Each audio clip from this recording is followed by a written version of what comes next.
கர்த்தருடைய பாதத்தில் ஒருத்தன் விழுந்துட்டான்னா கர்த்தர் அவனை நிற்க பண்ணுவார். முதலாவது ஹல்லேலூயா. நீ எப்படி வந்து காலில் விழுறான்றது எனக்கு கவலை இல்லை கர்த்தருக்கு. நீ பாவி, பெரிய பாவி, சின்ன பாவி, ஸ்தோத்திரம் இல்லையா? இந்த உலக பிரகாரமா பெரிய ரவுடி, சின்ன ரவுடி, அவர் பெரிய ஆளுன்ற மாதிரி நீ பெரிய பாவி, சின்ன பாவி, குட்டி பாவி இல்லையா? அப்பா அம்மாவோட பேச்சு கேட்காத பாவி, ஸ்தோத்திரம் இல்லையா? சிலாக்கள் அப்பா அம்மாவுக்கு கேட்பாங்க, பட் டீச்சருக்கு கேட்க மாட்டாங்க. சிலாக்கள் எல்லா இடத்தையும் நல்லா இருப்பாங்க, பாஸ்டர்கிட்ட மட்டும் கீழ்ப்படிய மாட்டாங்க. அல்லேலூயா, ஸ்தோத்திரம், அல்லேலூயா. சரி, எது வேணாலும் இருந்து இருக்கட்டும்.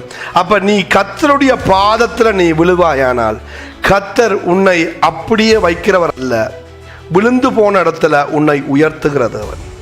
அல்லேலூயா. நீதிமான் எழுதுறக்காய் விழுவான், ஆனாலும் எழுந்திருப்பான் என்ற பிரகாரமாக ஸ்தோத்திரம் உன்னை எழும்பி காலூன்றி நிற்க பண்ணுகிற தேவன்.